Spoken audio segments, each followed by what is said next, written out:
मतलब नीतीश कुमार पर आपकी पार्टी का स्टैंड क्या है? मतलब क्या उन्हें अब छोड़ देना चाहिए? क्या वो कुर्सी पर बैठने लायक नहीं है क्या अखिलेश जी? देखिए मानक जी, आप नीतीश जी के स्वास्थ्य के बारे में दूसरों से पूछ रहे हैं। आप लोग के सूत्र के पास तो सब जानकारी रहती है, क्यों दूसरों से पूछ रहे हैं? आप लोग भी कुछ बताएं अपने सूत्रों से। हर बात पे तो आप अपने सूत्रों से बताते हैं कि हमारे सूत्र ये बता रहे हैं, ब्रेकिंग सूत्र ने ये बताया है, तो आपको बताना चाहिए अपने सूत्रों से। वैसे नीतीश जी और माननीय प्रधानमंत्री जी की उम्र लगभग बराबरी है। दोनों लोग स्वस्थ रहें, दीर्घायु हो, हम यही कामना करेंगे। दोनों लोगों की उम्र भी बराबर है।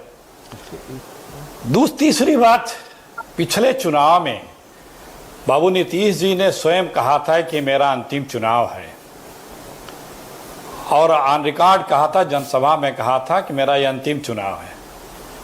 तो वो तो अब अंतिम चुनाव उनका हो गया, और अगर वो कहेंगे कि नहीं था तो कोई अब उन पर विश्वास नहीं मानेगा, और बीजेपी भी यही कहेगी, और नहीं मानेंगे तो बिहार का शिंदे तो उन्हें बनाएगी ही बीजेपी, क्योंकि उसे अभी ज़्यादा बर्दाश्त नहीं होगा कि इतने कम संख्या बल के आधार पे दोबारा मुख्यमंत्री वो पा जाएं, और उन्होंने खुद भी जब वादा किया था।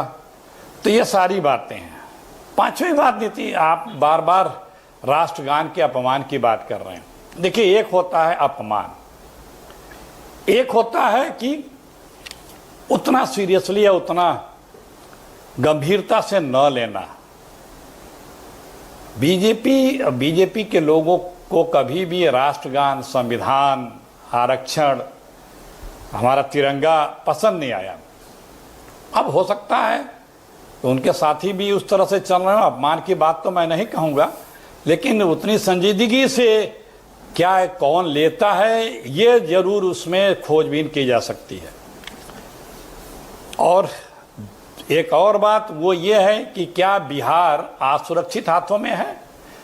आपने नहीं जिक्र किया कि एक मंत्री के परिवार में किस तरह से गोलीबारी हुई, महिलाओं के साथ क्या क्या अत्याचार हो रहा है। कभी कोई मीडिया अब नहीं बोलता है कि वहाँ जंगल राज रिटर्न हो चुका है।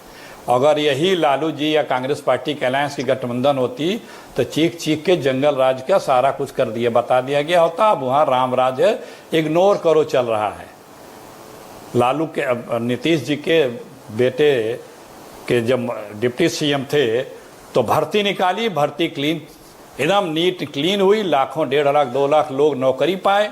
उसी का शेष जब नीतीश जी के समय निकाला गया बीजेपी के सहयोग से तो पर्चा उठ हो गया। नौकरी मांगोगे तो लाठी मिलेगी, मारे जाओगे। यही सब होता रहा, क्योंकि बीजेपी नहीं चाहती कि किसी नौजवान को अस्थाई नौकरी मिले, उसका जीवन सुरक्षित हो, उसे पेंशन मिले, आदि इत्यादि। आज बीजेपी क्या चाहती है नौजवानों के लिए? नारे लगाओ, तिरंगा यात्रा निकालो, झंडा यात्रा निकालो, कावड़ यात्रा निकालो, ये करो वो करो। अरे भाई, ये तो निजी आस्था का विषय है, हर कोई करता है, ये तो उसका व्यक्तिगत हो गया, अपना धार्मिक हो गया। लेकिन जीवन यापन के लिए जो जरूरी है, जो सरकारों को करना है, वो तो बीजेपी है, बीजेपी के अलायंस पार्टनर करते नहीं है। तो हमें बिहार के लोग सदैव से एक क्रांतिकारी रहे और सबसे अग्रिम बुद्धिजीवियों में से रहे हैं बिहार के लोग। तो जरूर इस बार बिहार में तख्ता पलट होगा, क्योंकि बिहार के लोग देख रहे हैं कि बिहार को बर्बाद किया जा रहा है, बिहार का नाश किया जा रहा है। नहीं, तो अखिलेश जी चुनाव तक नीतीश कुमार काम कर पाएंगे क्या? आपका क्या असेसमेंट है, आपका क्या मानना है?